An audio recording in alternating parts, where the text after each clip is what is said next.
Bienvenue sur Supraconscience Paris, webzine de la conscience. Des voix, des rencontres pour explorer le réel. Bonjour Frédéric. Bonjour. Réel plaisir de faire ta connaissance et de faire cette rencontre avec toi. Merci, c'est partagé. Tu as sorti un livre chez Mama qui s'appelle Le réveil d'un médium énergéticien. C'est un livre, j'aime beaucoup les éditions Mama pour ça. On sent à chaque fois que ça vient du cœur et que c'est une histoire réelle, ni une fiction. On sent qu'il y a des tripes qui ont quand même été mis dans ce bouquin. Et c'est toujours agréable. C'est fluide. Moi qui ai aussi dans un côté très empathique, quand on lit ces livres-là, on ressent énormément de choses qui se passent. Et c'est juste un super livre. Et on va en parler un peu plus dans cette rencontre. Puis on va parler d'autres sujets aussi dans cette rencontre. C'est la marque de fabrique de Supraconscience. Mais en quelques mots, avec tout ce que tu as vécu, comment tu te représenterais maintenant, en fait Comment je me représenterai maintenant avec tout ce que j'ai vécu? Je dirais de quelqu'un qui a au moins osé entreprendre beaucoup de choses et qui est un explorateur en fait, parce que finalement depuis le début de ma vie, j'ai exploré différents chemins, que ce soit dans la vie finalement professionnelle, mais aussi des chemins de conscience, puisque c'est le sujet aujourd'hui. Et j'aime à dire que dans notre société actuelle où on a souvent des étiquettes, on est très vite cantonné à un rôle ou à un autre, etc. On se limite beaucoup dans le champ du possible. Et ma foi, je dirais que si je devais me définir, je suis quelqu'un qui ose et qui a envie d'avancer, avec comme fil conducteur une seule valeur qui a toujours défini mes engagements, c'est que je sais que le temps sur cette terre est compté pour chacun d'entre nous, moi le premier. Et j'essaye de faire au mieux pour que ce que je puisse faire puisse avoir un impact positif pour moi, mais surtout pour ceux qui m'entourent. Et qu'est-ce qui t'a poussé véritablement à écrire ce livre? Parce qu'en fait, on vient juste d'en parler, mais c'était pas la question. C'était la question que je voulais te poser avant même que tu m'en répondes en off, mais elle est rigolote quand même, cette... Oui, parce qu'il n'y a rien qui me prédestinait à écrire ce livre. C'était même pas un projet, pour être sincère. Moi, ce livre raconte justement mon cheminement et il se trouve que presque par hasard, je me retrouvais en présence d'une personne, d'un auteur qui est en train de dédicacer ses livres sur le chamanisme. Et comme c'est un sujet que je ne connais pas, eh bien, je vais m'y intéresser, je vais faire la queue, un peu comme tout le monde, pour acheter le bouquin. On va avoir un bref échange avec cet auteur, on va échanger un regard, il va se passer un petit truc, mais sans que j'y prête plus attention. Je sens que c'est quelqu'un de particulier, mais c'est tout. Et puis je vais payer mon livre, on est dans un salon du livre, je vais payer mon livre, et la libraire me reconnaît parce que 2 ans avant, je l'explique dans le livre, une thérapeute qui a écrit plusieurs ouvrages et qui est lumineuse, qui s'appelle Agnès Thévenin, m'avait présenté un peu à la foule dans un contexte que là aussi j'avais pas maîtrisé, qui n'était pas prévu, et la libraire me reconnaît, elle me dit: mais je vous reconnais, vous étiez avec Agnès. Alors je lui dis: oui, effectivement. Alors qu'est-ce que vous devenez? Vous avez ouvert un cabinet, tout ça? Alors je lui dis: écoutez, oui, c'est quoi la prochaine étape? Et comme j'ai un peu d'humour, je lui dis: la prochaine étape, j'écris un livre. Elle me dit: ah bon, mais attendez, bougez pas, il y a quelqu'un qu'il faut absolument que je vous présente. Et elle me laisse pas répondre, elle me prend par la main et elle m'amène à qui? À l'auteur en question. Et là, moi, je ne sais encore toujours pas qui c'est. J'ai juste découvert quelques instants plus tôt. Donc, je me dis: tiens, il doit faire de l'auto-édition, ce garçon. Ça doit être...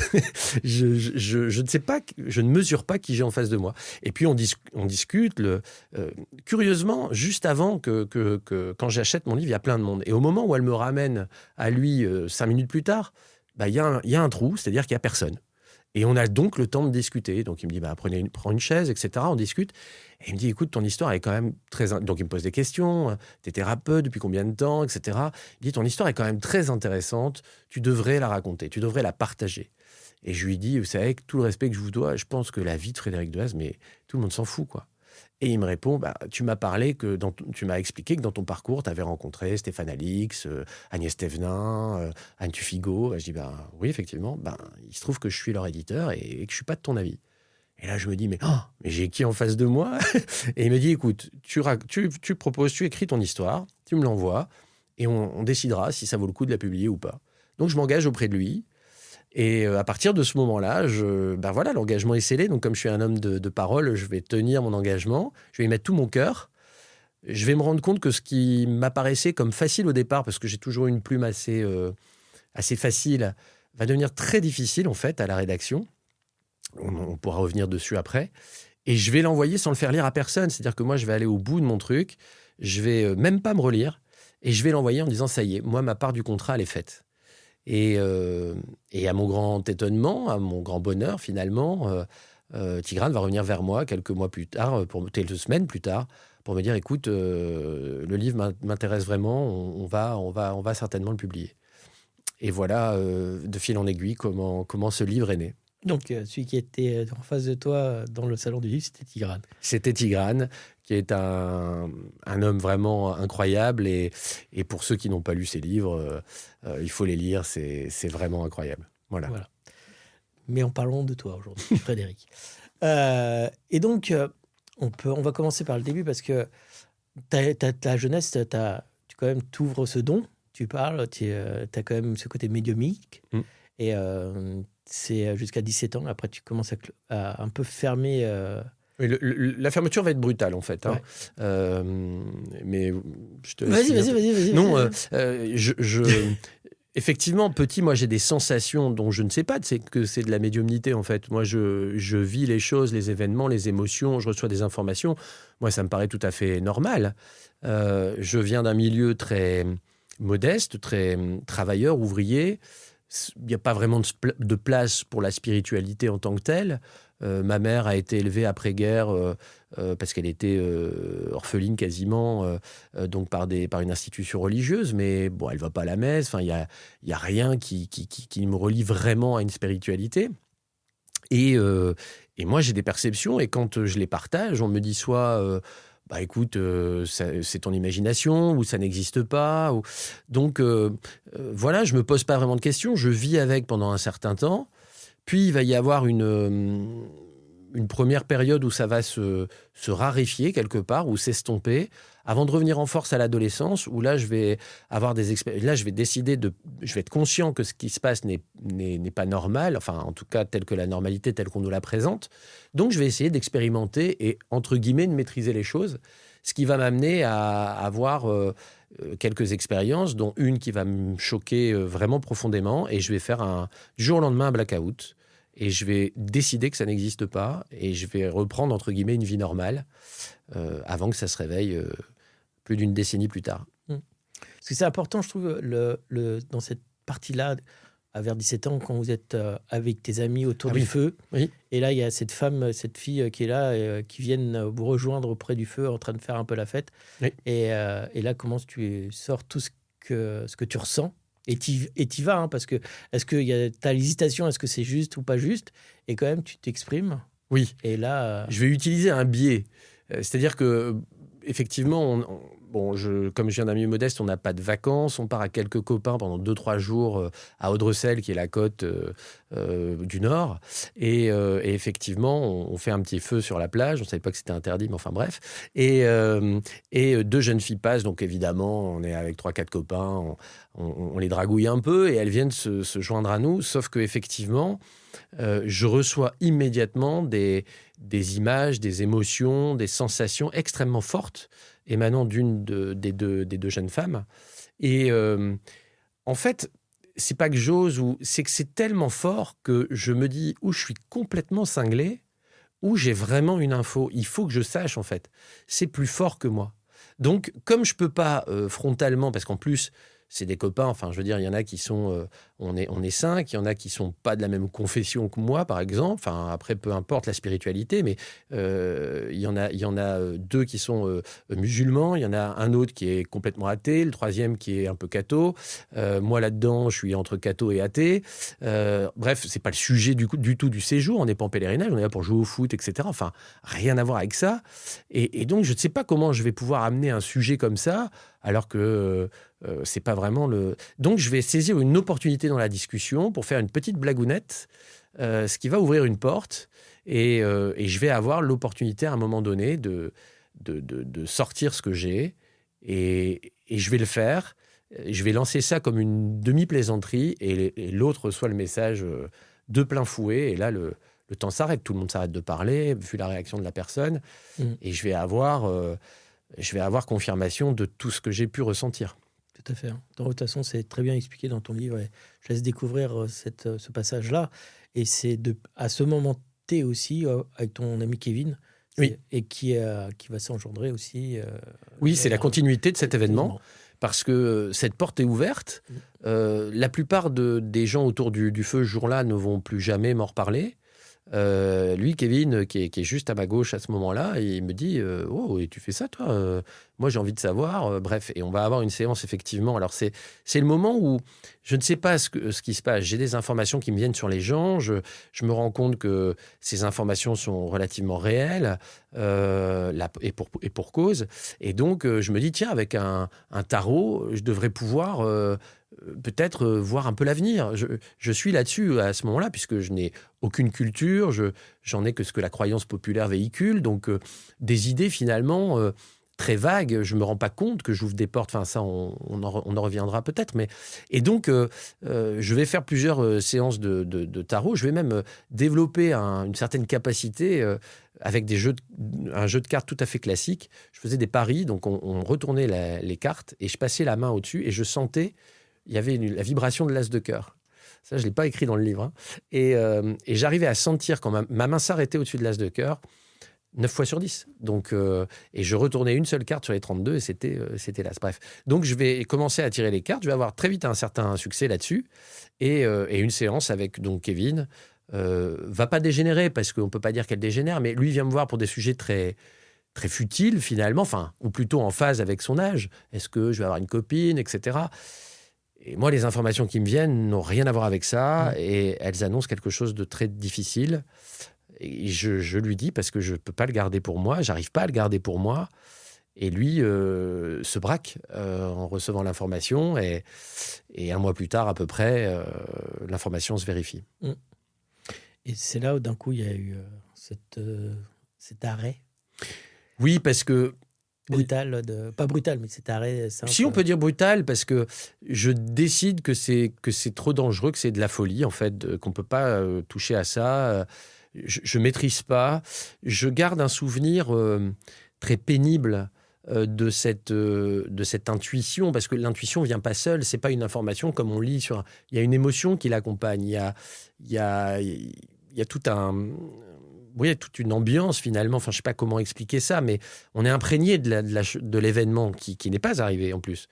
Et donc je dis plus jamais ça, quoi. C'est trop, j'ai pas le droit, enfin ça me paraît être trop pour moi, du haut de mes 17 ans, je me sens pas capable d'assumer ça, et je fais un blackout absolument total, c'est-à-dire que je vais basculer de quelqu'un qui est ça n'existe pas, et tous ceux qui m'en parlent... donc déjà, je m'en éloigne. Et si on me parle de voyance, de magnétisme ou trucs comme ça, c'est tous des charlatans. C'est n'importe quoi. Enfin bref, je vais tomber dans un déni absolument total. Et ensuite, donc, tu commences avec ta carrière d'agent immobilier, d'agent de football et de maire, pas de maire, mais dans le... Élu local. Élu local. Et... est-ce que, d'après toi, quand même, dans tout ça, est-ce que tu proposais pas ton ressenti inconsciemment? Est-ce que c'était pas, il y avait pas, tu n'utilisais pas ton côté intuitif quand même dans tous différents métiers en fait? Parce qu'il y a une certaine intuition quand même, quand peut-être la personne qui vient, j'ai un bien, je sens bien que celui-là. Et bien sûr. Mais je dirais que tout le monde l'a plus ou moins, cette intuition, je pense.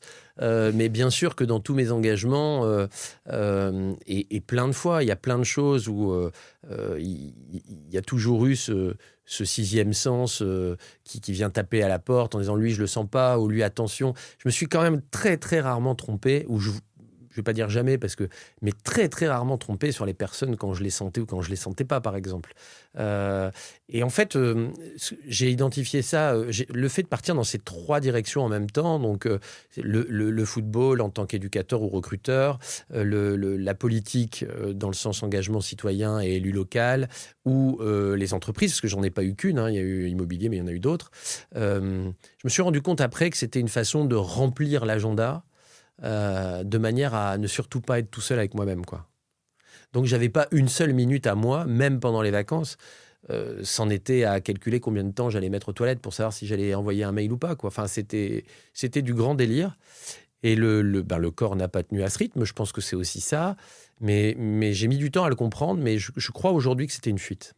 Ouais, donc au final, c'était je vais vers l'extérieur pour moi rentrer dans mon intériorité et rentrer dans mon intérieur au final. Exactement. On sait jamais. Ça peut être brûlant. Exactement. Et donc, il y a une personne qui je sais plus si c'est un ami ou une amie, qui te dit bah, va voir cet astrologue là-bas, ça peut être intéressant. Et c'est bien écrit dans le bouquin. Ouais, un astrologue, ouais. Il y a cette intention-là, on sent bien cette intention-là. Oui, c'est même plus méchant que ça, pour être sincère, puisque le contexte, c'est une personne que j'ai rencontrée dans le club de foot dont je suis le président. Cette femme a eu la douleur de perdre son mari dans des conditions tragiques et assez jeune. Elle est seule avec 3 enfants. Elle doit gérer un héritage qui n'est pas facile. Et donc, je prends de ses nouvelles, etc. Donc, on sympathise à ce moment-là. Et elle me donne très souvent de ses nouvelles en me disant eh bien, c'est très compliqué pour moi parce que je n'étais pas au fait des entreprises de mon mari, etc. Mais heureusement, Claudine est là. Elle m'indique toujours les bonnes choses. Claudine est une bonne conseillère. Claudine. Et au bout d'un moment, je lui dis mais c'est qui Claudine? C'est ton avocate? C'est l'assistante de ton mari? Elle me dit non, pas du tout, c'est mon astrologue. Et là, je dis quoi? Et je dis mais enfin, tu te rends pas compte de ce que tu me dis, mais n'importe quoi. Tu peux pas mettre en jeu l'héritage de ton mari dans les mains d'une espèce de sorcière qui dit que dans les étoiles, il se passe ça et ça. Enfin, faut arrêter les conneries, quoi. Et elle me dit, écoute, je me doutais que tu allais réagir comme ça, mais si je t'en parle, c'est parce que je vois la vie que tu mènes, je vois comment tu cours partout. J'avais quelques problèmes de santé dont elle connaissait un peu l'origine. Elle me dit, peut-être qu'en allant la voir, elle pourrait t'aider, elle. Je dis, mais écoute, mais jamais de la vie. C'est pas la peine. Elle me dit, écoute, c'est bientôt ton anniversaire, on va faire un truc. Je te lance un défi. Soit tu vas, elle te bluffe, tu payes la consultation. Soit, t'as raison, tu retournes son discours. Et là, je paye la consultation, en plus, je te paye le resto. Donc, je lui dis, écoute, prépare ton chéquier, parce que... Prépare la réservation de la table. Tu vas voir, ça va pas durer 5 minutes avec ta copine. Et voilà, le livre commence comme ça. J'ai ce rendez-vous avec la fameuse Claudine que j'embrasse si elle nous regarde. Et je laisse découvrir ce qui se passe après parce que c'est vraiment... c'est le basculement. C'est le basculement qui se passe et d'un coup, tout se réouvre. Oui, elle va déjà, je vais payer la consultation parce qu'elle va me sortir des trucs hallucinants. Là, En fait, mon monde va basculer en 1 heure, en 1 heure et demie, quoi. Mais vraiment. Et je vais ressortir de là absolument convaincu de ce qu'elle a pu me dire, parce qu'elle me donne des informations que je conteste. C'est-à-dire qu'à un moment donné, elle me dit, quand vous avez tel âge, vous avez failli perdre la vie, etc. Je lui dis, non, vous êtes trompé, quoi. Et elle me dit, bon, vos parents sont toujours en vie? Oui. Elle me dit, appelez-les. Je dis, mais c'est quoi ce sketch, quoi? Moi, je me dis, il y a une caméra.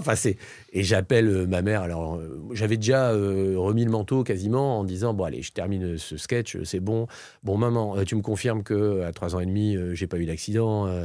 Et là, il y a un blanc qui dure une éternité. Et je me dis, mais qu'est-ce qui se passe? Elle me dit, si, Frédéric, tu te souviens plus? Et là, je fais, wow. Et là, je prends un coup de massue. Donc, je raccroche le téléphone, je m'assois sagement. Et là, je sais déjà plus où j'habite, quoi. Et après, ça va aller encore plus loin, où elle va effectivement finir la discussion en me disant, de toute façon, vous êtes venu pour l'entendre, vous êtes magnétiseur, vous êtes médium, et vous soignez les gens avec les mains.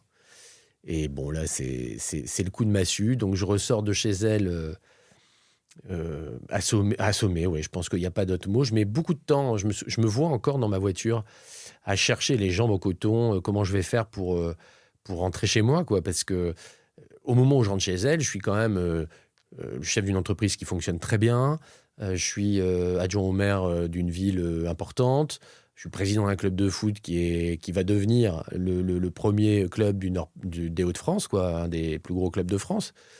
Bon, je suis très ancré dans le réel, quoi, et là on vient me claquer un truc énorme, c'est qu'il y a une porte spirituelle qui est grande ouverte et que je refuse de regarder depuis des années. Et en plus, on m'explique que le chemin, c'est celui-là et c'est pas celui que je pense. Donc, puisqu'elle me dit bien que les problèmes de santé pour lesquels finalement je suis venu la voir au départ, parce que c'est ce qui m'avait un peu motivé, ils sont la conséquence du fait que je m'obstine à aller dans une direction qui n'est pas la mienne. Et ça, c'est probablement ce qui a été le plus dur à entendre. Et d'un coup, il y a eu plein d'enchaînements après, Ouais. des rencontres pour, Absolument folle. pour d'un coup réouvrir ce canot, en fait. Oui, c'est-à-dire que à partir du moment où je vais mettre le bout de l'ongle dans l'engrenage, tout va s'ouvrir, mais à une vitesse folle. C'est-à-dire que je vais faire des rencontres tout aussi improbables les unes que les autres, avec des personnalités connues ou moins connues, mais qui vont à chaque fois me permettre de reconnecter, ou redécouvrir les capacités de l'enfance dans un premier temps, puis après ça va aller de plus en plus loin, jusqu'à ce que ça devienne une évidence qu'il faut que je reçoive les gens pour essayer de les aider, en fait. Et c'est vrai que ce qui m'a toujours fait vibrer, c'est d'aider les autres, et je vais finalement me rendre compte que c'est en faisant don de moi-même, d'une certaine manière, que j'aide le plus grâce à ce qui est proposé, à ce que je fais aujourd'hui. Et comment tu définirais maintenant le côté médium, en fait? S'il y a un genre très cartésien qui vient... Ah, bonne question. La médiumnité, pour moi, c'est tout simplement une fréquence, un canal de perception que tout le monde a, à mon sens, mais qui n'est pas rattaché aux 5 sens primaires. Donc, il y a un champ d'information, et être médium, pour moi, c'est avoir accès, c'est accepter d'écouter une partie de ce champ d'information, et donc de recevoir des informations par un autre biais que les 5 sens, tout simplement. Et je pense qu'on l'a tous, mais notre éducation et notre environnement excluent totalement cette partie de nous. Donc, on n'est pas entraîné, entre guillemets, à l'appréhender et à accepter ces informations qui viennent. Donc, à partir du moment où, finalement, on arrive à faire un peu silence, moi, quand j'ai arrêté de courir comme un con, j'ai eu finalement, il y a eu plus de place pour que les informations arrivent. Et ça s'est réveillé. Je me faisais la réflexion, comme je suis venu d'assez loin ce matin, et je me disais un truc tout bête, mais pour moi, là, il y a plusieurs niveaux de conscience. Et d'ailleurs, c'est prouvé. Et donc, ce qui va nous distinguer des animaux, finalement, c'est qu'on a le cerveau reptilien, le cerveau limbique, et puis il y a le néocortex avec, donc justement, où est notre conscience. Et je crois que c'est pas tout à fait un hasard si les gens qui sont les plus éveillés, on les voit souvent comme des méditants, des moines bouddhistes, enfin, dans encore une fois, la croyance populaire, hein, mais c'est peut-être pas un hasard. C'est-à-dire que moi, j'imagine que la conscience qui vient s'incarner dans un véhicule organique, qui est notre corps, elle a besoin d'énergie. Cette énergie est d'abord utilisée par les sens primaires pour survivre. Et finalement, quand on ralentit les sens primaires, on laisse de l'énergie à cette conscience qui permet du coup d'aller capter des informations qu'on n'a pas spontanément quand on est occupé à courir, à sauter, à manger. Voilà. C'est ma petite théorie, mais elle est intéressante. Mais parce que il y a des gens qui ont ce ressenti-là et du monde extérieur, ou les morts, ou des spectres, etc. Des choses qui sont dans cette matière-là, qui sont pas dans le visible, mais on ressent, on perçoit, même il y en a qui voient les images, etc. Oui. Et il y en a qui ont peur de ça. Oui, bien sûr. En fait, c'est même le premier réflexe, on a peur de ce qu'on ne connaît pas. Et comment, toi, tu es arrivé à sortir de cette dynamique de peur ou de... C'est une vraie bonne question aussi, ça. C'est vrai que j'ai eu très peur. Ça commence comme ça. Moi, quand je suis gamin, j'étais terrorisé et je m'en souviens encore, évidemment. Et les premiers... en fait, j'ai eu une réflexion qui a guidé un peu mes pas. C'est que je me vois encore... Je raconte dans le livre cette expérience où je retrouve un ami qui est dans une équipe de chasseurs de fantômes et il me dit, écoute, on a une affaire là... sur la commune de Los, qui est Los-les-Aubourdins, qui est pas très loin de Lille. Viens, si tu veux, rejoins-nous, etc. Et il me dit que c'est un dossier solide, etc. Et donc, j'y vais et il me dit, tu viens la nuit pourquoi la nuit? Pas parce que les fantômes sont plus présents la nuit que le jour, mais tout simplement qu'il y a moins de pollution, que ce soit sonore ou même visuel avec les rayons du soleil, etc. Donc, ça nous permet d'être vraiment sûr qu'on n'entend pas un truc qui se passe ailleurs, etc. Enfin, ça limite les possibilités. Parce que je voulais simplement dire, ils ont du matériel. Hein. Ils ont énormément de matériel. Moi, ils me fascinent.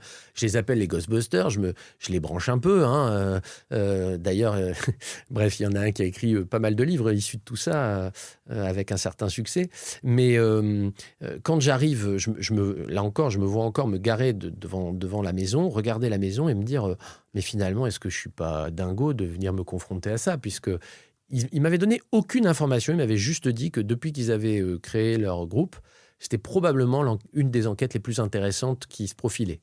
Parce qu'il y avait vraiment des choses qui n'étaient pas, a priori, explicables. Et je me suis dit quelque chose de très simple, c'est que finalement, si l'univers me propose cette étape, c'est que j'y suis prêt. Sinon, ça ne me le proposerait pas.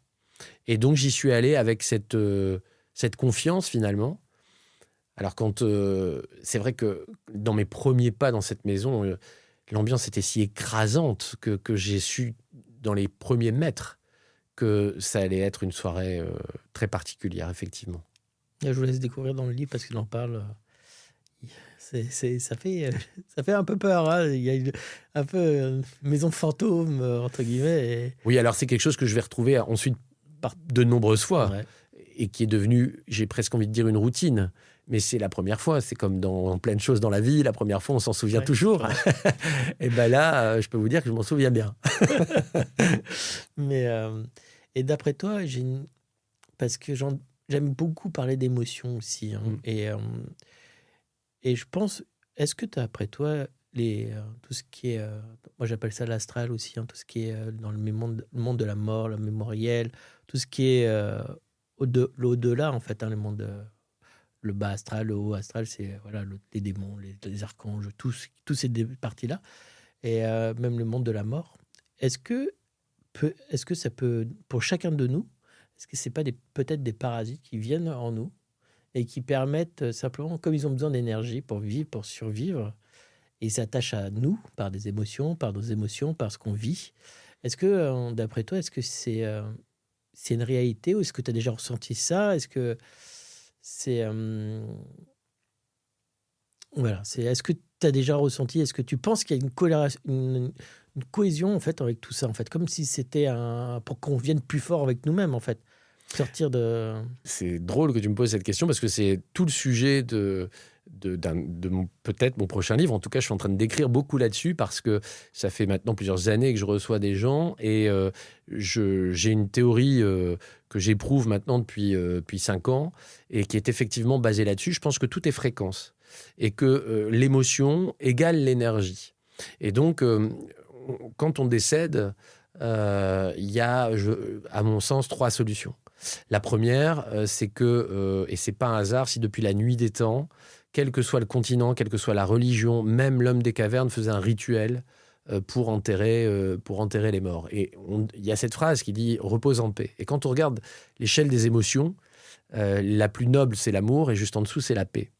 Donc, si on arrive à mourir en paix, je pense qu'on peut s'élever très facilement vers de belles énergies. Par contre, si on décède dans des énergies très basses comme la colère, la rancœur, il peut y avoir plein de l'envie, enfin bref, la jalousie, peu importe.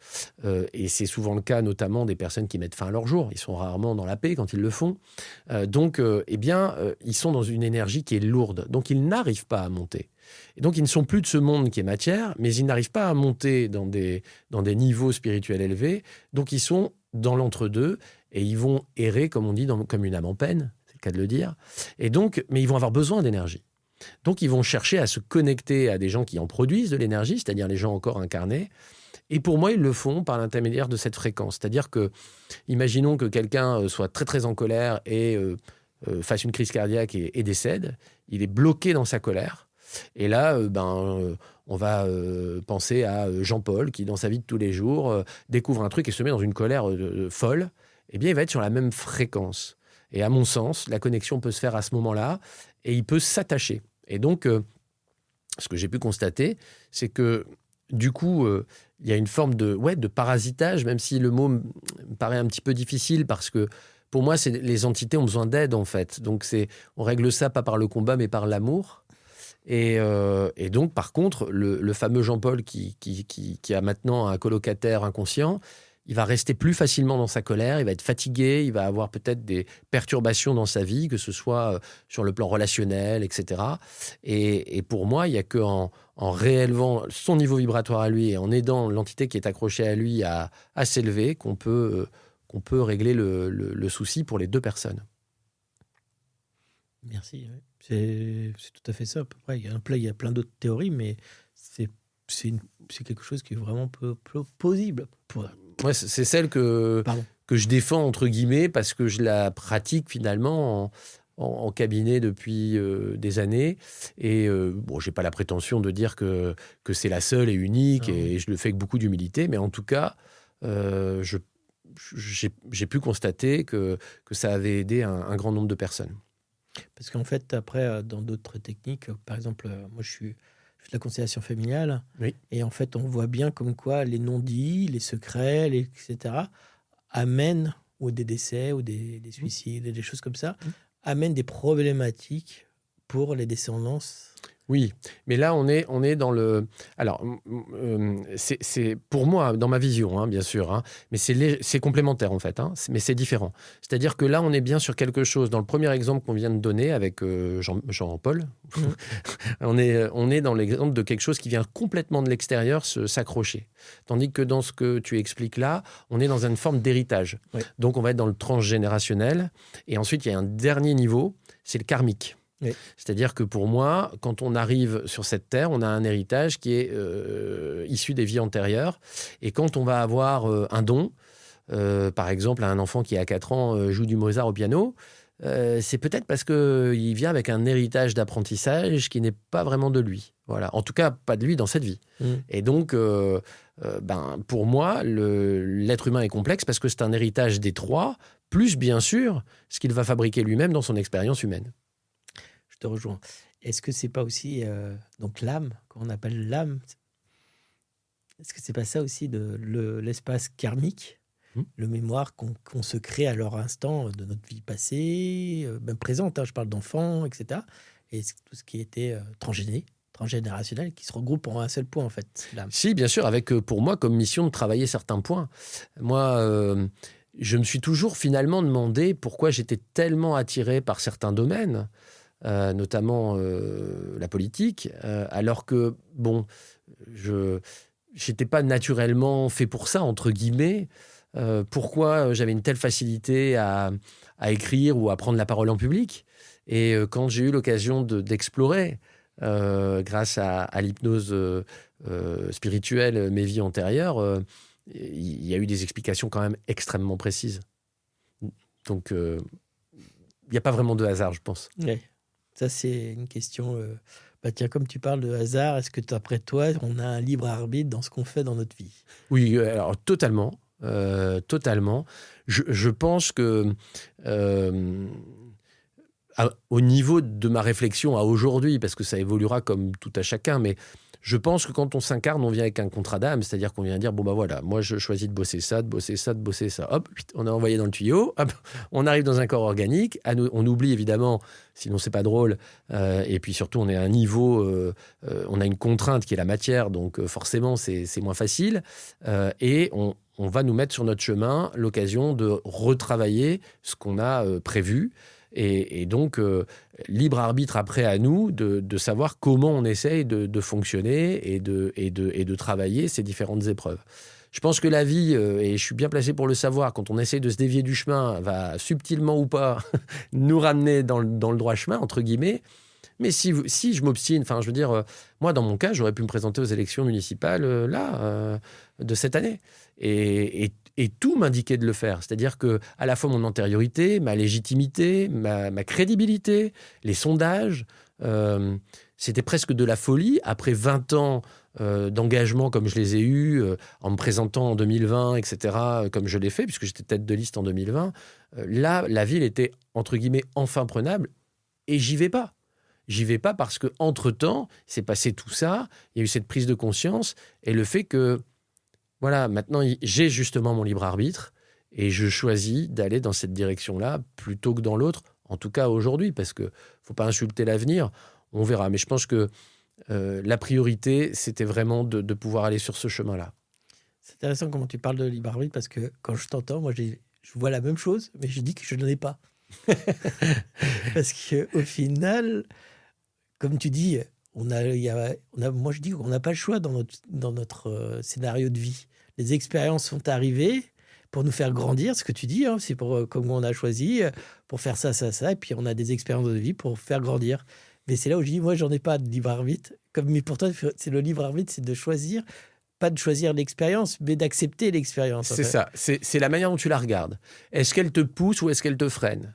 Finalement, est-ce que tout ce qui m'est arrivé sur le plan de l'éveil spirituel, entre guillemets, enfin, du fait de se réapproprier ses facultés, est-ce que c'était pour un frein dans ma vie ou est-ce que c'était une opportunité ? C'est moi qui l'ai choisi. Pendant longtemps, je l'ai subi. Pendant longtemps, quand je parlais de ces dons, je disais que c'était une... D'abord, je l'ai nié pendant une période, et quand c'est revenu, les premières années où j'ai commencé à lire, à me documenter, etc., les gens me disaient « Ah oui, toi, tu as un don ». Je dis non, je rectifiais les gens. Je dis « J'ai une charge ». Parce que je le prenais pas comme un don, en fait, hein, tout l'inverse. Je me disais, on m'a collé ça, c'est pourquoi, quoi. Enfin, je pensais pas avoir gagné l'auto, hein, très sincèrement. Donc, et au final, j'ai compris que c'était finalement à moi de choisir. Et que ce libre arbitre était de dire comment je le polarise, cette expérience. Est-ce que j'en fais quelque chose de positif ou est-ce que j'en fais des cailloux que je traîne dans ma godasse jusqu'à la fin de mes jours ? Et donc, voilà, j'ai fait le choix d'en être heureux, finalement. Et ça, je trouve ça bien. Je trouve ça mieux que d'être malheureux. C'est ça. Hein. Parce qu'en fait, d'un coup, tu fais briller ta lumière à l'intérieur. Alors, il y a un alignement qui se fait, en tout cas. Parce que plus tu vas choisir qui tu es, qui dans cet alignement, plus tu vas t'axer. Ben, après, je dirais qu'on peut être tout à la fois. Moi, demain, on me demande de piloter une entreprise, je sais faire. On me demande d'être maire d'une ville, je sais faire. On me demande d'écrire, je sais faire. On me demande de faire une séance de médiumnité, je sais faire. Je suis à la fois tout ça. On me demande de bricoler et d'accrocher un cadre, je sais pas faire. Voilà, il y a mes limites et il y a ce que je sais faire. Mais on est dans une société qui exclut très vite et qui met des bornes. Donc, soit on est ça, soit on est ça. Ah oui, toi, t'es le médium. Ah oui, toi, t'es le bricoleur. Ah oui, toi, t'es le tennisman. Non, un tennisman peut être chef d'entreprise et pourquoi pas même médium. Enfin, ça s'oppose pas. Et donc, il faut avoir une certaine ouverture d'esprit. Ça, tout le monde ne l'a pas. On a des étiquettes en France plus qu'ailleurs en plus. Oui, je suis d'accord avec toi. Ce côté rentre dans des cases ou pas. Et moi, j'en ai clairement aucune de cases depuis l'école. Hein. Je suis dans le même... Je comprends. Je compatis. Rentrer dans une case, c'est pas possible. Exactement. Et parce qu'il n'y a pas qu'une case, en fait. Non. C'est ça, la beauté de l'humain, au final. Oui, et c'est tellement dommage que notre société essaye de nous obliger à rentrer tous dans les mêmes études, les mêmes carcans, les mêmes parcours. C'est affligeant. Mais bon, c'est un autre débat. Ça, c'est une autre... faut faire de la politique pour sortir de tout ça. Mais... Ouais. Je relance. C'est un peu... mais revenons plus dans le côté médium. Et comment tu l'utilises, cette médiumnité ? Alors, je vais l'utiliser au service de l'énergie. C'est-à-dire que, pour moi, la médiumnité, ça va être une façon de libérer les énergies. J'aime bien comprendre le pourquoi du comment. Donc, quand j'ai quelqu'un en face de moi, par exemple, quand on vient me voir en consultation, moi, je ne demande aucune information. Et je ne veux aucune information parce que je veux surtout pas être influencé par ce qu'on va me dire, etc. Donc, je demande juste une ou deux photos. La plus importante pour moi est celle du visage et où je vois bien les yeux. Et puis, je vais me connecter, en fait, et je vais demander à ce qu'on m'envoie les informations dont j'ai besoin pour aider la personne à ce jour. Et je vais recevoir un certain nombre d'informations que je vais noter. Je vais vérifier d'autres choses sur le plan vibratoire avec mes connaissances. Et puis, je vais inviter la personne à entrer ou à entrer en visio. Et je vais, à ce moment-là, alors ça dépend. Je fais un petit peu je fais différemment quand la personne est en présentiel ou en visio. En visio, je vais lui dire, voilà, je vais vous expliquer ce pourquoi je pense que vous êtes venu. et je vais lui dire tout ce que j'ai avant qu'elle ne parle. C'est vraiment ça l'idée, parce que elle, ça lui permet d'accueillir. Alors, je la prépare un peu parce que c'est souvent assez brutal. Parce que parfois, il y a des gens qui me disent « Oui, je viens vous voir parce que, mon mari me fait chier. » Enfin, je dis « C'est n'importe quoi, mais je suis pas loin. » Et là, je dis « Attendez, c'est bizarre. Moi, j'ai pas ça du tout. Il s'est passé un truc dans votre enfance avec... Et là, les gens, ça va beaucoup plus loin et beaucoup plus profond. Et voilà, donc l'émotion arrive très souvent, et c'est ce qui va libérer d'ailleurs. Donc la médiumnité, comme je le disais, c'est un canal d'information, et je vais l'utiliser pour être au plus proche de ce qu'il faut faire pour les gens. Voilà. Et idem pour les lieux. J'ai de plus en plus de demandes là-dessus, et j'ai encore... je pourrais te partager un texto que j'ai reçu il y a 2 jours sur, par exemple, une dame qui ne comprenait pas. Elle refait sa vie avec un homme, et il se trouve qu'elle a une opportunité familiale pour acheter la maison de son grand-père. C'est son rêve. Donc, super. Donc, elle a un appartement. Ce monsieur, il a une superbe maison dans un quartier hyper recherché dans le nord de la France. Son appartement, lui, c'est un petit peu plus compliqué. Il n'est pas en très bon état. Elle l'avait acheté un peu en catastrophe. Bref, elle met les deux. Ils mettent chacun leur bien en vente. L'appartement se vend immédiatement. La maison, il y a des visites, des revisites, des revisites. Ça ne bouge pas. Donc, de fil en aiguille, cette dame tient un magasin. Elle va certainement regarder cette vidéo, donc je la salue. Elle se reconnaîtra. Et elle a une employée qui était venue me voir, et puis qui lui dit « Écoute, je voudrais te parler de quelque chose, je t'entends, tu devrais peut-être... » Et en fait, elle finit par me faire venir. Et j'arrive dans cette maison, et je dis tout de suite « Oh là, il y a une dame là qui est pas contente de ce qui se passe. » Elle me dit « Ah bah tiens, c'est marrant ce que vous me dites. Bon, moi, j'y crois, mais sans trop y croire. Mais c'est vrai que mon compagnon a acheté cette maison à une vieille dame qui voulait pas partir d'ailleurs. Et elle voulait pas partir, elle est encore là en fait. Donc, bon, je vais donc nettoyer la maison, c'est-à-dire permettre à cette dame de quitter ce plan où elle a plus rien à faire. Et alors que la maison était en vente depuis 8 ou 9 mois, si ma mémoire est bonne, 9 jours plus tard, c'était vendu. Et ça, c'est pas un cas isolé. J'en ai au moins 3 ou 4. Donc, les énergies peuvent bloquer même les transactions. C'est-à-dire que les gens, ils venaient, ils adoraient, ils revenaient, ils prenaient des mesures. Enfin, et il y avait quelque chose qui fait que ça se faisait pas, ils le sentaient pas. Et voilà. Et ce qu'il a décidé, c'est un lotissement très, très connu, encore une fois, dans le Nord, où les maisons sont quand même très proches les unes des autres. Et ce qu'il a décidé à venir, c'est qu'il y avait les 2 maisons voisines étaient en vente. Celle qu'elle vendait, elle était dans un état mais incroyablement refait, magnifique, etc. Et l'autre était quasiment au même prix, mais pas du tout dans le même état, quoi. Et ben, les clients avaient hésité entre les deux, et ils avaient fini par acheter l'autre. Et là, elle a dit c'est pas possible, il se passe un truc. Et donc voilà. Et je suis heureux de savoir que cette vente a pu être faite 10 jours après mon passage. Et moi, j'ai une question qui est là, qui est présente. Comment tu peux savoir, parce que je me pose toujours la question, qu'on a des informations comme ça qui viennent, moi je pense poste de radio, on reçoit la formation. Très bien, ça me va très bien. Bonne fréquence. Bonne fréquence. Mais comment on peut savoir que c'est pas une fausse information dans notre... Bien sûr. J'ai envie de dire qu'on ne sait jamais, vraiment. Moi, et plus le contexte va être lourd, plus ça va être pesant. Quand il y a quelqu'un, encore une fois, qui vient nous voir pour savoir si cet été il va rencontrer une nana ou pas, bon, encore une fois, je ne fais pas ce genre de consultation, mais imaginons, c'est léger, quoi. Bah oui, peut-être, si on se trompe, c'est pas très grave, quoi. Non. Bon, quand on a une maman en deuil et qu'on a une entité qui est présente et qui nous dit je suis son fils, je suis là, quoi. Et qu'on se dit, putain, si je dis une connerie, la responsabilité qu'on a, c'est hyper chaud, quoi. Donc, on sait pas. Donc, moi, je commence toujours par dire, écoutez, je vais vous dire ce que j'ai avec beaucoup d'humilité. Je peux me tromper, ne le prenez pas comme argent comptant. On va essayer de vérifier l'information. Enfin voilà, je prends toutes les précautions du monde parce que il y a de l'humain derrière. L'ego de savoir si j'ai raison ou pas, je m'en tape parce que déjà, c'est pas moi, en fait. Je ne fais que canaliser. Et je pense qu'il faut tout de suite remettre les choses bien en place parce que derrière, il y a la personne qui est en face et il ne faut surtout pas faire plus de mal que de bien. Et est-ce que il n'y a pas ton corps qui est un indicateur? Si, bien sûr. Alors ça, d'abord, quand on parle par exemple du contact défunt, moi très souvent, pour pas dire tout le temps, les défunts commencent à s'identifier en me faisant ressentir par où ils sont partis. C'est très souvent le cas.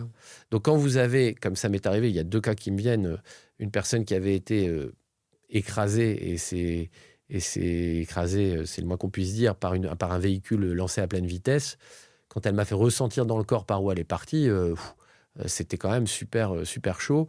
Pareil pour un monsieur qui avait été tué par les Allemands pendant la guerre, et dans la croyance populaire, ils avaient été fusillés. Je peux vous garantir que ce n'était pas le cas. Ils ont été massacrés, et les recherches après ont permis d'identifier que ce que je disais était bon. Le corps parle, effectivement. Et alors, pour le coup, je commence à savoir, à la personne, je commence à essayer de tester. J'y vais doucement. Voilà, il se pourrait que ce soit quelqu'un. Est-ce que, par exemple, ici, il y a eu une victime pendant la guerre? Ah ben oui, c'est possible. Quand ça, j'ai le feu vert, alors là, j'y vais. Donc là, je sais que j'ai bon. Ben, je dis, écoute, il s'était caché là, il s'est passé ça. Ça, c'est un cas, ce que j'appelle moi mes dossiers extraordinaires, et qui pourrait être la suite de ce livre. Mais il y a eu un cas notamment documenté à fond où j'ai même donné le nom de la personne. Mais moi, après, quand je suis en canalisation comme ça, je m'en souviens pas en fait. Heureusement, la propriétaire du lieu que j'étais venu dégager a eu la présence d'esprit de prendre des notes pendant que j'étais là, et c'est elle qui est revenue vers moi en disant mais regarde ce que j'ai trouvé, et là aussi je pourrais te montrer les messages échangés sur le vif, et on a pu retracer l'histoire de cet homme qui a été malheureusement arrêté et massacré par les Allemands pendant la guerre 39-45. Donc au final, il y a le corps, cette densité de corps, qu'on a une information qui descend, le corps est là, est présent. Même quand tu reçois une information sur une personne qu'il a fait quelque chose dans sa vie antérieure, ou même dans sa vie, dans 4 ans, il y a eu ça, qu'est-ce qui s'est passé? Il y a cette information, ça doit vibrer, tout ton corps doit vibrer. Oui, alors pas nécessairement tout le temps. Ça va dépendre un peu de l'importance. Parfois, ça peut être une image, parfois, ça peut être une émotion, parfois, ça peut être confirmé par le corps.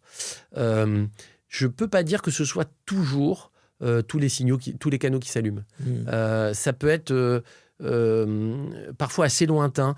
Il y a quelque chose qui m'a toujours fasciné un peu, c'est que parfois j'ai des mots qui arrivent, et comme je l'explique dans le livre, la première fois où j'ai entendu un mot qui n'était même pas ma langue en fait, donc je ne pouvais pas le comprendre, et moi je le répète entre guillemets bêtement, et la personne en face de moi s'effondre totalement, parce que c'est comme ça que sa grand-mère l'appelait, mais moi je ne pouvais pas l'inventer, et encore moins le connaître. Parfois on entend pas nettement, c'est-à-dire qu'on a une pensée qui arrive mais qui n'est pas claire, c'est comme si on chuchotait un truc qu'on ne comprenait pas alors que ça vient en pensée. Donc c'est très bizarre, on se dit mais on est fou.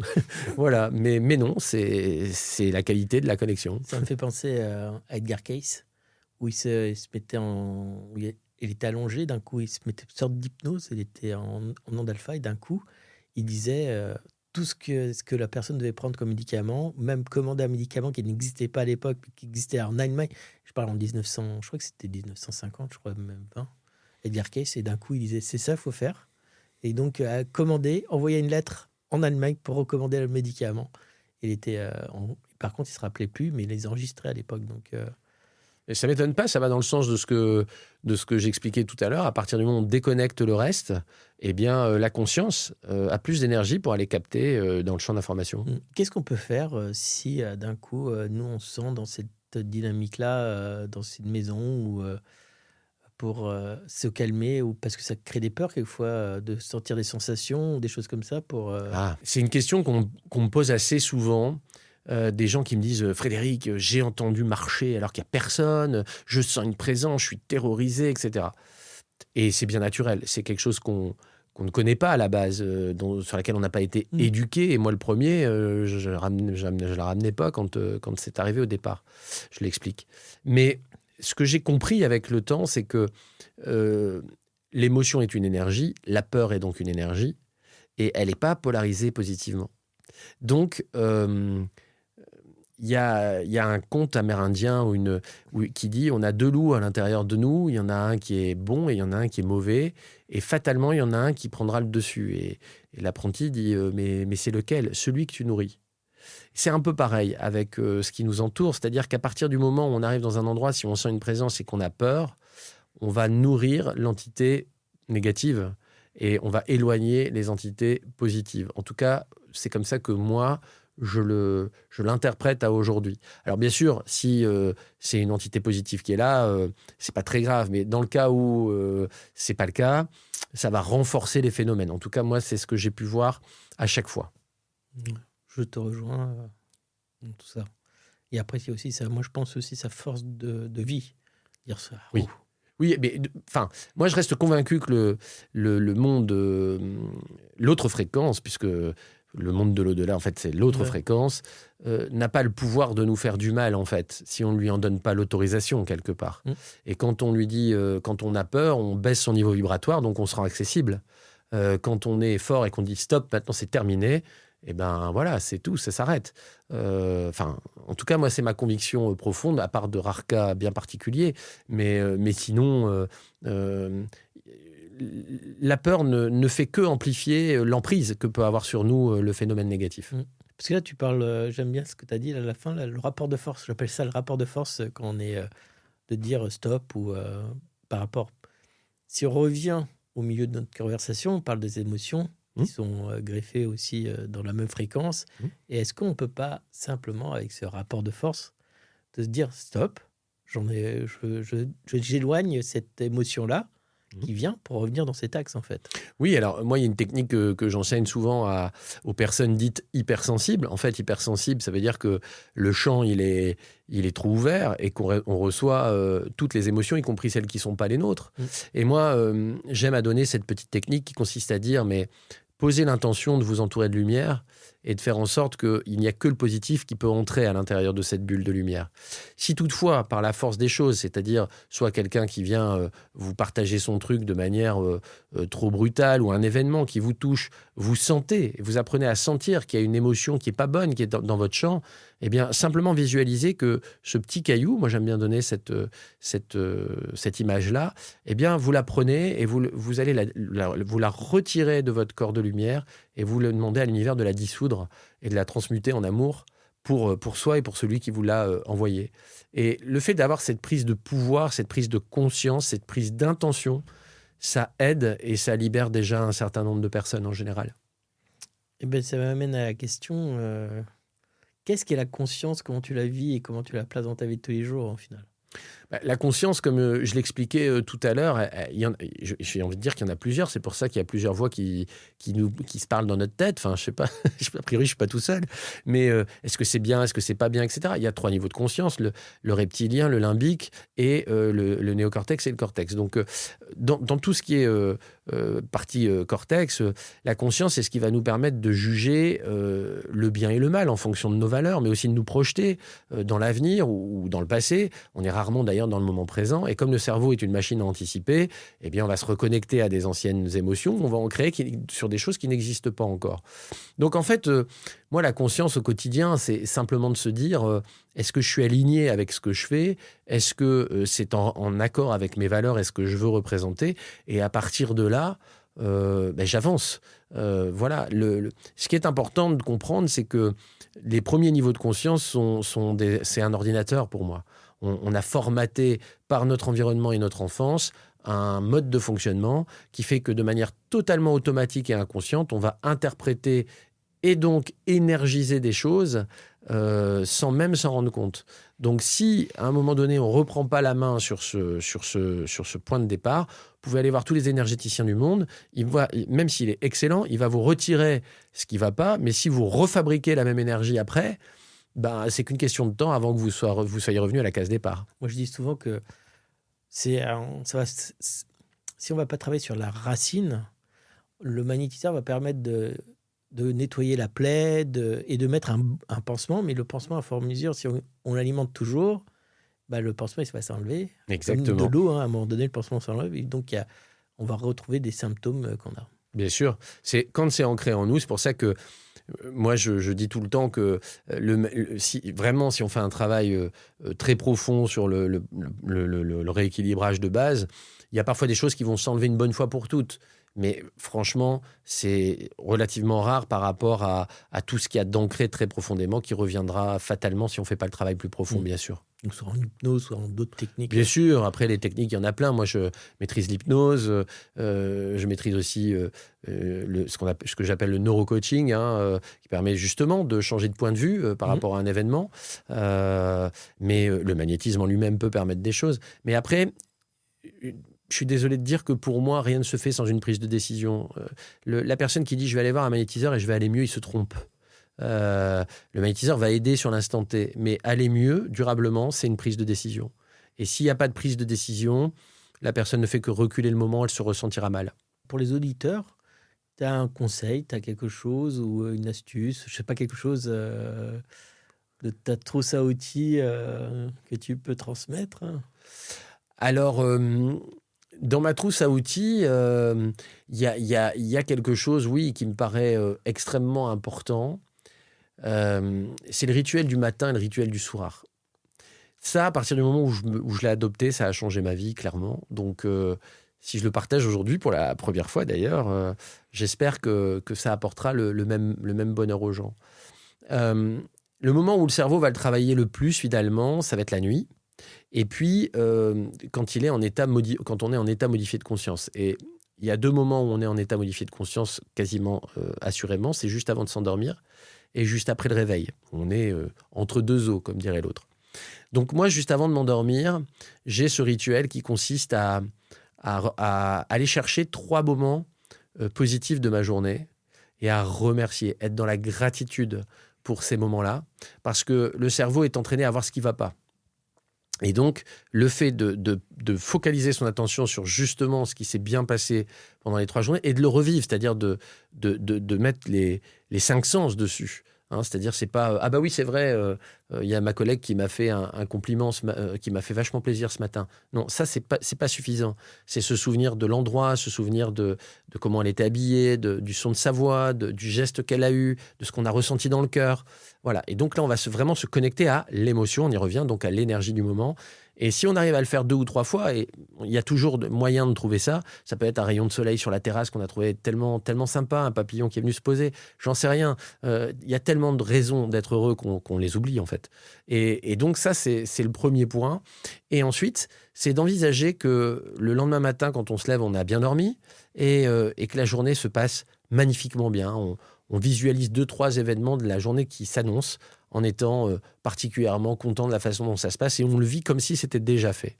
Ça, déjà, ça permet de se relaxer, de mieux dormir. Et puis, sur le long terme, on vit des journées un petit peu différentes. Et le lendemain matin, quand on se lève, moi, ce que je fais souvent, c'est d'aller chercher un moment de gratitude à nouveau et je remercie pour plein de choses. Vous savez, on est des privilégiés et on ne le sait pas. C'est-à-dire que au moment où on tourne ces images, on n'est pas dans un pays qui reçoit des bombes. On ne se demande pas si on va avoir de l'eau courante ce soir. Pour l'instant, il n'y a pas de missile en route pour Paris. Je dis bien pour l'instant, dans le climat dans lequel on est actuellement. Mais on a une chance inouïe. On a une chance inouïe et on l'oublie. Donc, j'ai beaucoup de gratitude pour ces moments-là. Ça, c'est le premier point que je fais. Et puis, parfois, je me dis... et si cette journée était la dernière ? Parce que, en fait, on n'en sait rien. Et donc, ça va être très utile parce que parfois, il y a des choses qui me prennent la tête. J'ai toujours, par exemple, mon métier immobilier et je le pratique encore. Et puis, bon, pour ceux qui connaissent, on a des mandats, les gens nous laissent le mandat, ils nous le reprennent. Bon, je trouve que moi, ça fait 30 ans que je fais ce métier, j'ai une bonne presse. Enfin bref, tout se passe bien pour moi. Mais là, il y a une dame, par exemple, qui hésite à me laisser le mandat en exclusivité, etc. Il y a des années, ça m'aurait empêché de dormir. Maintenant, alors, à l'échelle du professionnel que je suis, bah oui, je suis un peu déçu qu'elle me le retire, si elle me le retire, si elle prend la décision de me le retirer. Mais à l'échelle de ma vie, j'ai fait de mon mieux, j'ai été aligné avec mes valeurs, je ne vais pas raconter de bêtises, contrairement à d'autres. Bah, elle me le retire, c'est pas grave. Si c'était ma dernière journée sur Terre, j'en aurais rien à foutre. Et donc ça donne une certaine sérénité et ça nous permet d'avancer dans la vie. Les difficultés, on les aura tous, de toute façon, on ne peut pas les éviter. Donc voilà, lâcher prise et avancer avec un peu plus de sérénité. C'est de l'exercice que tu fais sur le moment que ça t'a fait du bien dans ta journée. Bon, je le fais quelquefois avec des amis ou même en famille où d'un coup on mange à table et je dis alors chacun va parler à son tour. Quelle est la meilleure chose qui s'est arrivée aujourd'hui pour toi? Et donc il va sortir à haute voix. Ça, j'ai vécu ça, j'ai vécu ça. Et ça fait un partage, un moment très enrichissant et très beau en fait. Ouais, j'ai jamais pensé à le faire en famille, mais tu viens de me donner une très bonne idée. Et c'est juste génial parce que d'un coup, il y a une énergie de bien-être et d'amour qui sort, quoi, en fait. Ah ouais, ouais. Bah, surtout que bon, j'ai une grande famille et il n'y a pas longtemps, on était tous réunis parce que j'ai des enfants un peu disséminés sur le territoire et là, tout le monde était réuni. Ça aurait pu être un beau moment et je ne manquerai pas de le faire la prochaine fois. Vous avez entendu, hein? Vous allez y passer. Hein. Vous allez y passer, c'est sûr. Papa vous réserve une surprise. Ben, ça va, elle est belle, la surprise. Eh ben, merci beaucoup, Frédéric. Merci à toi. Pour ce partage. Pour les gens de supraconscience, partagez ce podcast. Le réveil d'un médium énergéticien chez Mama Édition, je vous le recommande. C'est vraiment un beau livre à lire. Et il apprend un peu plus ce que c'est que la médiumnité aussi. Et partagez cette vidéo, commentez cette vidéo. Et avec un grand plaisir, je répondrai, ou Frédéric répondra aussi aux commentaires. Avec grand plaisir. Encore merci. Hein. Merci à toi.